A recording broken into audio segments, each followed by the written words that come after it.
Entramos en una semana de la que nadie quiere ser parte. Esta es una de esas semanas desde el punto de vista económico que muchísimas veces cualquier analista, cualquier persona de a pie que quiera entrar en el mercado inmobiliario dice, esto se está cayendo a pedazos. Realmente esta fue una semana muy convulsionada desde el punto de vista de tasas de interés y afectó todo lo que tiene que ver con la economía de los Estados Unidos, pero hoy analizaremos específicamente qué pasa con el sector inmobiliario, cuáles son nuestras predicciones, cómo nosotros analizamos fuentes como Zillow, como Redfin, como Realtor.com y muchas otras para ver cómo esto puede cambiar lo que es el año 2024. Este momento no se esperaba índices de inflación subiendo, lo que ha afectado todo el mercado. ¿Qué hará la Reserva Federal? ¿Cómo vemos nosotros el mercado? Eso va a estar aquí en nuestro podcast total y completamente transparente y honesto. Lo que queremos es que tú tengas ese superpoder de estar informado, que tomes toda esta información que nosotros te estamos dando aquí para que puedas cambiar tu futuro financiero con bienes inmuebles. Nosotros la único que tiene este objetivo no es venderte, no es presentarte un mundo de fantasías o de Disneyland, como muchísimas veces te lo están poniendo los realtors, o ponerte un caos total. Es información cierta, veraz y acertada para que tú mismo puedas concluir lo mejor posible. Como siempre, mi persona, Gabriel Peroso, estoy acompañado con mi amiga y socia Yenixe Molina, un placer estar con ustedes en este podcast. Jenny. Semana terrible desde el punto de vista de tasas de interés. Antes de entrar a ver las tasas como tal, cuéntame, ¿cómo lo percibió el mercado? Pues mira, el mercado a nivel nacional, cada mercado se mueve diferente. Si nos venimos a Miami, que es donde nosotros estamos ubicados, hay tanta escasez de viviendas que realmente el aumento en la tasa de interés sí lo frenó un poco, pero nada que se acerque a una caída. Todavía hay mucha escasez y hay mucha demanda, lo cual hace que las ventas continúen.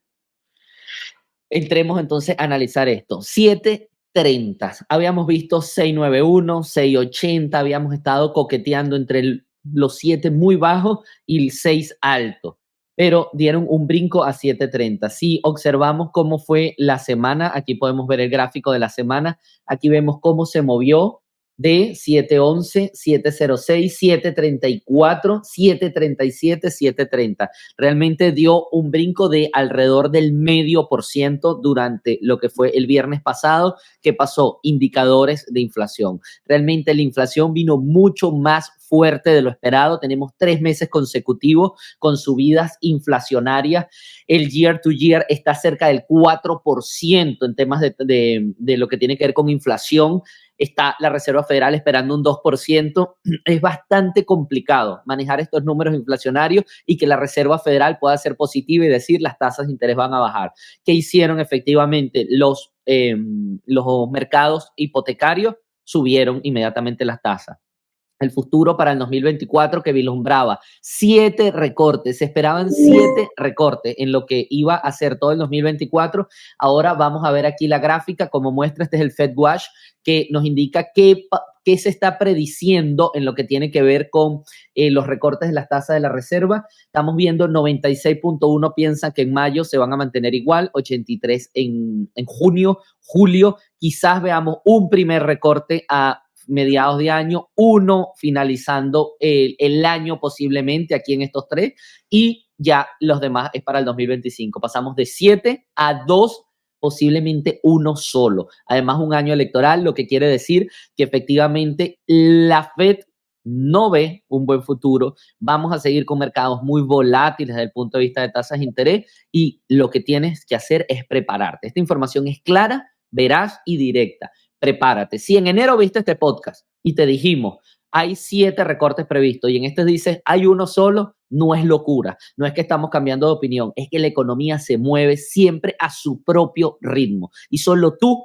puedes cambiar la situación personal para que efectivamente no te muevas al ritmo de la economía, sino tú puedas ir en paralelo y puedas surfear esas olas normales de la economía y puedas entrar en el mercado inmobiliario. ¿Qué pasa específicamente con temas de inflación? Se lo quiero poner en temas de inflación de vivienda. Aquí justamente tenemos un post de X donde dice: la inflación de la vivienda en Estados Unidos sigue siendo un problema importante, ya que se sitúa en el 5.7% año a año. La inflación para los inquilinos fue del 5.68 y para los propietarios fue de 5.65. O sea, si la inflación normal está al 4%, la inflación general está al 4%, para vivienda estamos hablando de un 5.7%. El precio medio nacional de alquiler de una vivienda unifamiliar es de casi $2,000 al mes.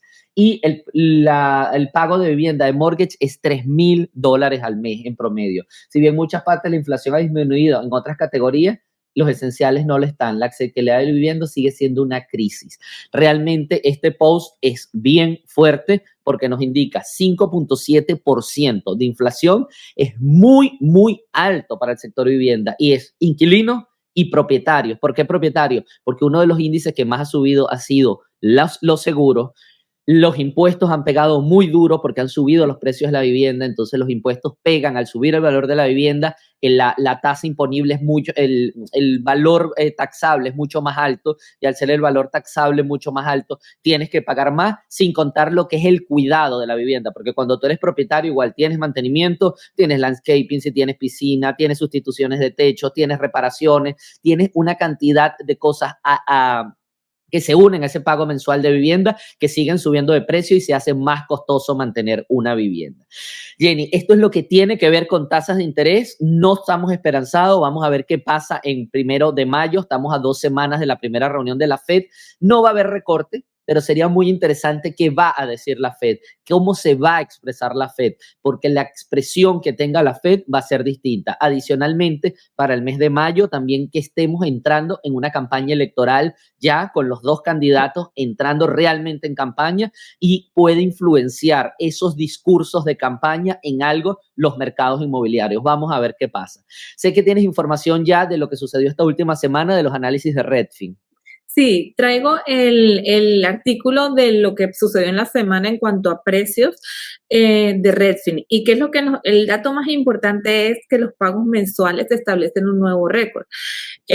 Debido a el aumento de los intereses y el aumento en el precio de la vivienda, nosotros adquirimos un nuevo récord del pago mensual. El máximo histórico, que es el que tenemos actualmente, es de 2.747. Cabe destacar que este artículo es del 11 de abril y los datos son del 7 de abril. Si nosotros tomáramos en cuenta al día de ayer, con el interés del día de ayer, este pago mensual sería aún más elevado. Entonces, realmente el pago mensual se está elevando, por eso también las rentas están elevando. Dice que el precio medio de la vivienda es de 378.250, un 4.5% de aumento interanual, y esta es la tasa de interés que me mencionan aquí, que es 6.82, que es la del viernes anterior. Sabemos, por lo que acaba de decir Gabriel, que estamos en 7.30 y algo. Los precios se mantienen altos, no se observa ningún desplome ni cercano en los precios de la vivienda, debido a que la escasez sigue manteniéndose a lo largo de los Estados Unidos, que se observa de repente en algunos metros días más en el mercado de las unidades, no se van tan rápido, se demoran más en venderse, pero de igual manera se están vendiendo. Adicionalmente, un número que a mí siempre me gusta mostrar es las aplicaciones a los préstamos. Aquí dicen que las aplicaciones en los préstamos disminuyeron un 5% con respecto a la semana anterior, y esto es precisamente debido al aumento de la tasa de interés. Esos son los datos más importantes de este artículo, Gaby. No sé si tienes algo que agregar. No, semana que todavía no está viendo los efectos de estas subidas de tasas de interés. Sé que el podcast que viene no se lo pierdan, porque sabemos que Redfin va a hacer hincapié en esa subida de tasas de interés y qué sucedió sobre todo con las solicitudes de crédito. O sea, esa gente que está en el proceso es lo más complicado, porque que tú tengas preaprobaciones, de que usted estés trabajando con tasas pensando que vas a cerrar en un 6.9, en un 7, en un 7.10, y de repente te dicen 7.50, la cuota te sube $100 puedes salir de presupuesto. Es complicado esto que está sucediendo. Yo quiero agregarle lo que tiene que ver precios. Vamos a ver un análisis de precios de un tracker de Zillow, del valor de las viviendas, 1.1 en marzo del 2024. Esto es justamente lo que estamos viendo en la inflación. Estamos viendo cómo todo lo que es azul es todo lo que ha sucedido durante el 2020 hasta hoy. En los meses de marzo a julio, básicamente siempre es azul, tiende a caer hacia el invierno en el norte y los primeros meses del año, dado a básicamente entre invierno y falta de liquidez de la gente después de las temporadas decembrinas. Sin embargo, vemos cómo el mercado se está comportando normal, pero no tan normal. Si nosotros vemos en el histórico, los principios del 2000, los precios en marzo subían siempre menos de un 1%. Si analizamos no analicemos la crisis del 2008 al 2012, digamos, pero si analizamos del 2012 a el 2019, los años prepandemia de la década del 2010, estamos viendo como también estaba bajo el 1%. Aquí vemos lo caliente que va el 2024, 1.1%. Gabriel, pero si las tasas de interés están altas, si efectivamente con tasas de interés altas la gente no puede comprar, no puede calificar, ¿cómo demonios sigan subiendo los precios? ¿Cómo hay tanta gente entrando al mercado como para que los vendedores digan voy a subir los precios? Fácil, no hay inventario. Seguimos con quiebres de inventarios a nivel nacional. En estados de alta migración como Florida, donde hay mucha gente llegando, los precios sí tienden a estar más presionados. Los constructores están construyendo a ritmos bien acelerados, sin embargo no es suficiente. Venimos con un delay de construcción de una década donde los constructores no construyeron a las velocidades indicadas. La gente no está vendiendo sus viviendas porque tiene tasas de intereses muy bajas. ¿Para qué salir de un 3%? Están encerradas en tasas del 3, el 4. No tiene sentido vender para comprar al 7. Si venden, compran en cash, lo que sigue presionando el mercado, porque mientras tengamos muchos compradores en cash, lo vimos la semana antepasada con 40%, 30% de compradores en cash, estos precios siguen en presión. Por eso, prepárate, seguimos diciéndote. Esto es un superpoder, saber cómo está tu mercado, cómo está el mercado nacional, qué es lo que debes saber. Cualquier realtor no te lo va a manejar, cualquier persona que tú veas normalmente no te lo va a manejar. Vete con aquel que te dé números y cifras. Comprar tu casa no es un juego de azar. Comprar tu casa no tiene que ver ni con Shakira en el sur de la Florida, ni tiene que ver con Messi jugando fútbol aquí, ni el mundial que viene para el año que viene. Tiene que ver con tu futuro, tu familia, tu pago mensual. ¿Puedes o no puedes? Si no analizas números y no entiendes lo importante que tiene que ver esto en la toma de decisiones, este tipo de gráficos marcan la diferencia para que tú puedas llegar a término en tus operaciones inmobiliarias y puedas estar preparado.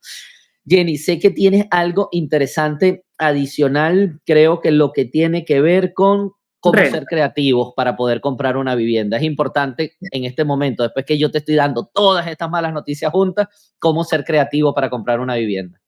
Mira, los compradores hoy en día, y lo vemos con cada uno de nuestros clientes, son recursivos. Ellos nos la ideamos de una manera u otra para poder lograr la calificación de la vivienda. ¿Qué sucede?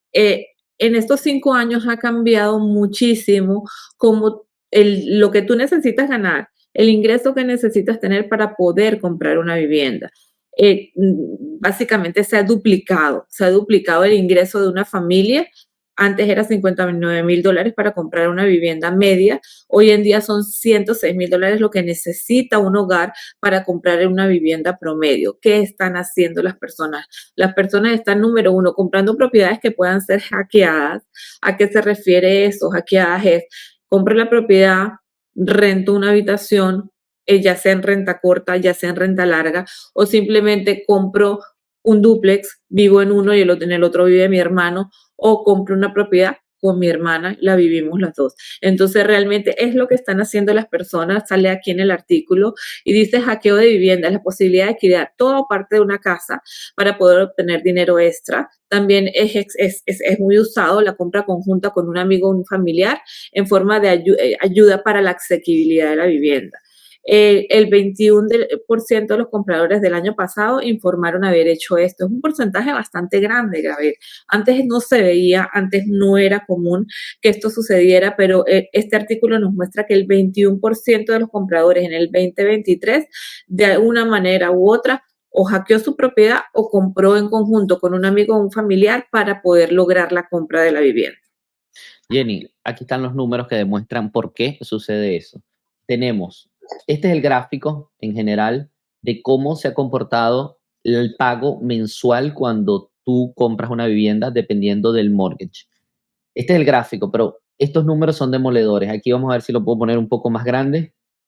Mira, en abril del 2020 tú pagabas 1.480 por una casa promedio, 21, 1.690, 22, 2.400, 23, 2.550, 24, $2.750. Con el agregado de que el 24, estamos hablando abril 7, vean la tasa aquí, 6.82. O sea, este cálculo fue hecho a 6.82 por Redfin. Vean la tasa hoy, 7.30. Y esto fue al 7 de abril. O sea, estamos hablando, al 7 de abril el cálculo fue 6.82. Esta tasa ya es 0.5% más alto. O sea, este gráfico, si lo vemos al 13, está aquí arriba, bastante más alto. ¿Cómo podemos nosotros comprar una vivienda cuando necesitábamos, vamos a ver aquí, necesitábamos $1.480 y hoy necesitamos $2.750? ¿A quién le aumenta el ingreso de esa manera? A muy pocas personas le aumenta el ingreso de esa manera. ¿Cómo califico? ¿Cómo tengo lo que tú dices? Se ha duplicado el ingreso. La única manera es unirnos. Bien por la familia, la pandemia nos dio esta libertad, esa es otra cosa importante. Cuando la pandemia vino, nos dio la libertad de que tenemos familia, de que podemos trabajar remotamente, de que podemos estar tenemos el núcleo familiar unido, y quizás antes de la pandemia eso no se veía, pero lo triste es que lo tengas que hacer por necesidad económica y no porque la familia quiera vivir juntas, abuelos, con padres, con nietos, y se haga de esta manera. Pero no hay opción, Jenny. Es un tema complicado y ahí está, los números lo demuestran. Claro, lo importante en mi opinión, lo importante es entrar al mercado y ser parte dueño de una propiedad. En el pasar del tiempo, la plusvalía de esa propiedad va a ser de ambos y en ese momento, en algún momento en el futuro, cuando los intereses ya hayan bajado, simplemente pueden comprar una propiedad cada uno. Se dice que muchas partes de Estados Unidos están sobrevaluadas, y cuando hablan de sobrevaluadas, es lo difícil que es comprar la propiedad con el ingreso que tenemos. En muchos casos la solución no es la caída de la propiedad, sino que poco a poco en el tiempo los ingresos van a ir ajustándose al nivel de vida de la propiedad, y para mí esto es lo que va a suceder en muchos metros de Estados Unidos. Entonces realmente la pandemia nos cambió y tienen que existir soluciones. Correcto. ¿Cómo ves las rentas, Jenny? ¿Tienes algo que nos puedas decir? Porque ese es otro tema. Ok, comprar en familia y todo eso está bien, pero muchas personas no tienen opción y tienen que rentar. Incluso esta semana recibí una entrevista de un medio de comunicación sobre ese mismo tema. Es más barato rentar que comprar que rentar. ¿Qué está sucediendo en las ciudades de Estados Unidos? Es diverso, hay muchos sectores, pero básicamente la primera vivienda está siendo más económico rentar, porque en las viviendas pequeñas el impacto de la cuota siempre es más alta que cuando tienes unidades más grandes. Sí, nosotros en muchos análisis que les hacemos a nuestros clientes, nos damos cuenta que realmente es más barato rentar que comprar cuando tú tienes un down payment bajo. Sin embargo, hay muchos otros factores que impulsan la compra, como la plusvalía y comodidades que tú puedes adquirir con la compra. Pero cuando nos vamos a cómo están sucediendo qué está sucediendo con los alquileres, hacia dónde se mueven los alquileres, tenemos dos artículos de Redfin. En el primero dicen, aumentan por tercer mes consecutivo en marzo en lo que son las rentas, y sobre todo impulsando por el precio de ellas en el medio oeste. ¿Cuál es el aumento? Un 1%. Impulsado por las rentas en el medio oeste, que aumentaron un 5%. Las rentas han venido moviéndose básicamente durante un poco más de un año, aumentando un 1%, bajando un 0.3%. Básicamente se han mantenido bastante estables. ¿La gente esperaba que cayeran las rentas? Sí, pero eso tampoco va a suceder. Número uno, en los precios de comprar una propiedad, ya lo vimos, se está haciendo bastante cuesta arriba la asequibilidad en la compra de la propiedad. Cuando una persona no puede comprar o simplemente decide esperar la compra de una propiedad, se mueve al mercado de rentas, y eso hace que exista una mayor demanda, por lo tanto los precios de las rentas no han bajado. Ese es el motivo. ¿Cómo se ha movido? Aquí está el median, aquí Price está en 1987, como ven aquí sube, baja, pero realmente se ha mantenido bastante estable, y en marzo un 0.8% es lo que ha aumentado. Aquí lo que les acabo de decir, muchas personas han retrasado lo que es la compra de la propiedad. este gráfico me parece muy importante porque divide, dependiendo de la zona donde tú estés de Estados Unidos, divide y nos muestra cómo se han movido desde marzo del año pasado, del 19 hasta marzo de este año del 24, las rentas. Y aquí vemos dependiendo de las áreas. Tenemos el sureste, el oeste, el noreste y el Midwest. Vemos que en las áreas donde está más cara la renta, estamos hablando del West y del Northeast. Entonces, es bastante importante saber dónde yo me ubico, cómo se están moviendo las rentas. Adicionalmente, hay otro artículo de Redfin que me llamó mucho la atención y dice que el 40% de los inquilinos piensan que nunca serán propietarios de una propiedad. El año pasado, este porcentaje era el 27%. Entonces, vemos que las personas están perdiendo las esperanzas o creyendo que ya no tienen oportunidades para la compra de las propiedades. Como lo mencionamos hace rato, existen maneras. Tienes que asesorarte con una persona que te dé opciones, que te pregunte cómo es tu familia, que te pregunte cuál es tu ingreso proyectado y en base a eso te diga hacia dónde te estás moviendo y cuál es la solución para tu estado actual.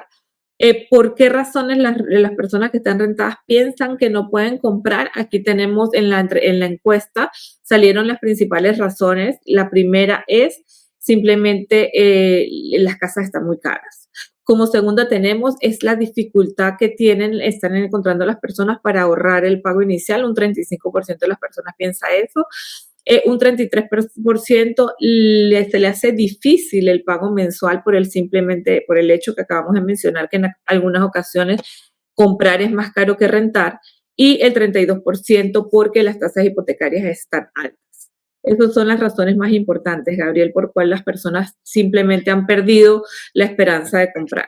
Es increíble, Jenny, ya haciendo un análisis fuera del artículo, como un mercado laboral tan fuerte como el que hay en Estados Unidos, que es uno de los principales impactos que está golpeando la inflación. O sea, la inflación sigue alta porque sigue habiendo mucho consumo, los precios no bajan porque la gente sigue comprando, sigue gastando en servicios, en artículos, porque hay empleo y hay buen empleo y sigue corriendo el dinero en la economía. Pero a su vez ves escenarios como este, que entonces cuando hago una encuesta veo que la gente dice, pero es que no tengo el dinero para ahorrar, o es que no voy a poder pagar, o es que eso es muy caro y no lo voy a poder adquirir, pero sí sigan adquiriendo servicios y productos, digamos, del mercado común. Entonces, creo que es un cambio generacional, de mindset, post pandemia, o sea, es un cambio que la misma economía no ha descifrado. Cómo está funcionando esto al día de hoy. Incluso Estados Unidos sigue siendo una de las economías más estables desde el punto de vista de inflación, de no haber caído en recesión,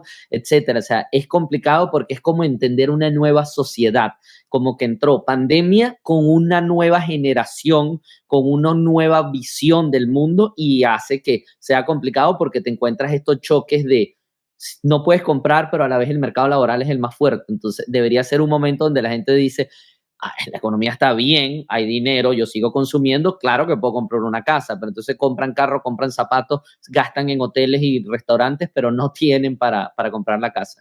Son cosas que hay que ir leyendo con el tiempo. No, ¿qué pasa? En mi opinión y lo que yo leo de nuestros clientes, el media o la información que vemos siempre nos trae, en mi opinión, noticias que de repente son alarmantes y que te sacan de la posibilidad. Entonces, hasta que tú como consumidor no te sientes al lado de los profesionales que te saquen los números, sea un asesor financiero y un realtor que conozca el mercado donde tú quieres comprar y veas los números reales y te hagan el análisis de cuánto vas a pagar y te hagan el análisis de la casa que tú quieres comprar y te presenten posibilidades de que quizás esa no sea la mejor casa, que probablemente puedas comenzar en una zona cercana que tenga un valor inferior. Hasta que tú no hagas eso, tú no sabes realmente si la casa está cara o no cara para ti, no sabes si el pago mensual está caro o no caro para ti. Entonces, realmente en el media nos alerta y nos pone la imposibilidad de frente y de alguna manera pues no vamos más allá. Entonces yo los invito a que pregunten y a que tomen estas respuestas, a que hagan esas respuestas con los números en la mano y que realmente sí sepas, ok, yo ya sé, yo ya pregunté y este pago mensual de la casa que yo quiero es muy elevado para mí. Entonces, yo me he dado cuenta por muchos clientes cuando después que nosotros le damos los números, realmente ellos es inferior a lo que ellos pensaban y realmente la posibilidad de comprar una casa es mucho más cercana y mucho más posible de lo que ellos pensaban. Correcto. Hay un tema de que está cambiando también la forma del mercado, Jenny, y es que estamos volviendo, vamos a ver aquí en gráfico, las casas se están haciendo más pequeñas por los constructores. Este es el análisis de cómo era el medio square feet de una casa, alrededor de 2.100 square feet, para marzo del 2002, y vemos cómo cayó durante la crisis y luego fue subiendo durante los primeros 5 años de la década del 2010, y vemos cómo vino cayendo, volvió a subir un poco aquí y está cayendo nuevamente, o sea, y está cayendo de manera acelerada. Esto es los constructores tratando de dar soluciones a la asequibilidad. Si no puedes pagar la vivienda, yo voy a hacer viviendas un poco más pequeñas para que tú las puedas pagar y puedas entrar. Sin embargo, esto está hecho en single family homes, Jenny, de tamaño mediano.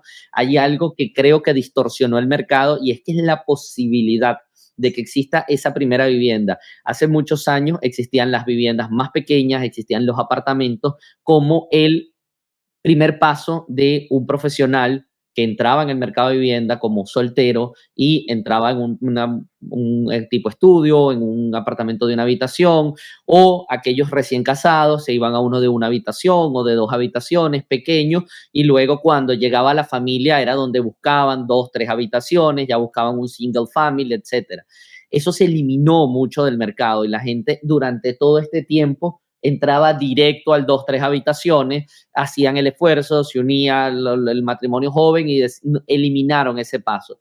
Yo veo que aquí disminuyendo el tamaño es el constructor tratando de buscar que no vuelva el primer paso. O sea, el constructor está tratando de que la gente, pues te lo voy a hacer lo más asequible, te voy a hacer el townhouse más pequeñito, más para que tú puedas entrar. No vas a entrar en un chiquitito, sino entras en un mediano de una vez, pero es buscando formas de asequibilidad. Sin embargo, lo que quiere decir es que también eso va a bajar la calidad de vida. Quizás antes tenías 2 salas, quizás antes tenías una cocina más amplia, tenías un garage, ahora no tienes el garage o tienes una sala más pequeña. Eso termina repercutiendo en calidad de vida. Lo que puede ser también contraproducente es que la familia trata de crecer en ambientes muy pequeños y eso no permite un buen desarrollo de los niños, porque entonces tengas 2 niños nada más con una habitación, etcétera. Algo que sí había perdido dentro del sueño americano, de que ya habían casas grandes y básicamente la familia se desarrollaba de forma confortable y a sus anchas en una buena vivienda, en un buen vecindario. Vamos a ver qué sucede para la próxima década viendo estos números, si sigue la tendencia a seguir bajando. Sí, vamos a ver qué sucede. Adicional a eso, Gabriel, hay otras opciones para los precios, para uno manejar los precios, lo que estaba comentándote hace unos momentos, y es el suburbio versus la ciudad. Hay un artículo que habla de las ventajas de cada una de ellas y realmente, el número uno, tenemos la asequibilidad. En los suburbios usualmente las propiedades son más económicas que en el centro de la ciudad, pero a su vez hay que tener en cuenta que vivir en un suburbio también nos trae mayor cantidad de tránsito, de tu trabajo a tu casa o de la escuela a la casa. Eso hay que tenerlo en cuenta. Adicionalmente, los espacios, lo que tú acabas de decir, también se maneja mucho dependiendo de si la propiedad está en los suburbios, usualmente es mucho más grande, así está en el centro de la ciudad. El artículo habla algo de mantenerse saludable. En mi opinión, mantenerse saludable, hay las mismas posibilidades en los suburbios que en la ciudad. De repente hay diferentes centros de hacer ejercicio en cada uno de ellos. Ellos lo enfocan desde el punto de vista que tú acabas de mencionar. El espacio más grande ayuda a que las personas se mantengan más saludables y más en armonía, lo cual traduce a una salud mental bastante elevada. Adicionalmente, los servicios e instalaciones cercanas, extendemos en las ciudades hay muchísimos más hospitales, más centros deportivos, mucho más cercanos que en los suburbios. Y en definitiva, para escoger entre un suburbio y una ciudad, para mí lo más importante es la elección del estilo de vida que tú desees vivir. Hay personas que están en el retiro y simplemente está bien vivir en el suburbio, pero cuando las parejas son jóvenes o cuando tienen niños pequeños, realmente el vivir cerca de la zona urbana tiene un factor bastante importante. Adicionalmente, Gaby, tengo otro artículo que me gustaría traer a colación, que es el número de casas a la venta. En esta gráfica vemos cómo ha aumentado el número, cómo ha disminuido hasta la pandemia y cómo desde la pandemia ha aumentado para el 2024 el número de casas para la venta. ¿Qué significa esto para las personas que nos están escuchando? ¿Que es más fácil comprar? Depende. Puede ser sí, puede ser no, y todo depende de la posición en la que tú estés. Nuestra recomendación siempre es que te chequees con un asesor que esté informado y te pueda dar tu posición frente a la compra de una vivienda. Sí, Jenny. Por último, yo tengo, vamos a analizar algo que, como tú dijiste, los medios de comunicación nos meten una cantidad de información que nos desinforman porque es lo más, como lo que más atrae a la noticia. Y una de las cosas que siempre te dicen es que los inversionistas se están apoderando de todo el inventario de vivienda y que vas a rentar y vas a ser feliz y hay una supermente que está controlando todo. Infórmate porque no funciona de esta manera. Y justamente en este gráfico es un gráfico que les quiero mostrar de esto tiene que ver con, en Estados Unidos existen 82 millones de viviendas unifamiliares. De esos 82 millones, solo 14 millones están en manos de inversionistas que las rentan. O sea, de 82, 14 millones están a la renta. Y esta es la distribución. 77% están en manos de inversores que tienen de 1 a 9 propiedades, o sea, inversores pequeños, personas que se han organizado y han podido comprar 1, 2, 3, 4, 5, 9 viviendas y lo hacen para mantener su familia, son gente que se va a hacer millonaria nada más por tener 9 viviendas, y el 16% son de 10 a 99 empresas medias que tienen una cantidad importante de viviendas, pero no es una gran mente que está controlando y manejando el mercado, y solo el 3% son grandes compañías que tienen más de 1,000 casas y que controlan casas y básicamente están en mercados muy específicos. Siempre se habla de Atlanta, donde hay muchas casas en manos de los mismos propietarios, pero sin embargo esto viene a desmentir un poco de que efectivamente estamos en una sociedad donde tienes que rentar a juro y donde hay una mano negra gigante que está controlando todo. Infórmate. Mantente informado, mantente curioso, busca y ten ese superpoder. Nosotros te lo ponemos transparente, ahí están todas las gráficas, ahí están todas las fuentes, ahí está lo que nosotros analizamos todos los días para grabar estos podcasts en el fin de semana, para en la semana estar trabajando con ustedes. En la semana estamos usando toda esta información para tu caso en particular. ¿Quieres comprar una vivienda? Nosotros podemos ver cuál es tu caso y podemos darte los mejores consejos. ¿Por qué? Porque estamos aquí para hacerte transparente, honesto y decirte sí, no, estás en el momento, tienes que hacer esto, esa vivienda no va a ser rentable, esa vivienda va a tener problemas y esa es nuestra filosofía de trabajo. Y nuestras dos marcas, Invierte en Miami, que ven detrás de mí, o Donde Vivir en Miami, somos marcas honestas, marcas transparentes, donde trabajamos todos los días, es para darte a ti eso que tú necesitas. ¿Por qué? Porque cansados estamos de ver en redes o de ver en la vida diaria, incluso en shows de televisión, como los realtors son como una especie de magos que te vienen a traer unas realidades de fantasía. No, aquí se trata de traer números. Nosotros tenemos que analizar esto, la principal compra de tu vida, que es tu vivienda, como si fuésemos unos médicos, como si fuésemos unos científicos, analizando datos. Ningún médico te va a dar una medicina si él no ve cómo está tu sangre. Ningún médico te va a dar una medicina si él no ve imágenes de cómo está tu cuerpo. Eso es lo que hacemos nosotros. Nosotros no te vamos a dar un diagnóstico de si la casa es buena o mala porque resulta que al lado hay un buen restaurante. Eso no es un diagnóstico. Eso es como decirte, tú tienes problemas de colesterol porque yo veo que sudas mucho. Eso no es lo lógico. Tengo que ir a tu sangre y ver si hay un problema de colesterol. El sudor no es. Que eso puede ser un factor. Es posible, pero es lo mismo nosotros. Que el restaurante o que Disney puede ayudar a que tu propiedad sea tenga una mejor valorización o sea mejor rentada, es posible, pero no es exactamente y necesariamente eso. Así que busca la mejor información. ¿Algunas palabras finales, Jenny? Contáctenos. La información es esencial para tomar una buena decisión y nosotros estamos aquí para proveérselas, para proveerle los números, para poder decirles en nuestra opinión y con nuestra experiencia cuáles son las mejores alternativas para ti. Simplemente contáctanos. Muchísimas gracias a todos los que nos ven. No dejes de darle like, compartir si sabes que a alguien que le puede interesar, comentar, cualquier pregunta estamos a la orden, simplemente escriban, ahí están todos nuestros canales, los links de nuestro curso gratuito, agendar una llamada, escribirnos por WhatsApp, todas nuestras consultas son totalmente gratis. Te estamos dando la información aquí en general, pero te la podemos dar específico por cualquiera de nuestros canales. Muchísimas gracias a todos los que nos ven, estamos felices, el podcast cada vez tiene más tracción, lo hacemos con muchísimo cariño y transparencia, siempre para ti. ¿Dónde vivir en Miami? Real Estate. Transparencia total.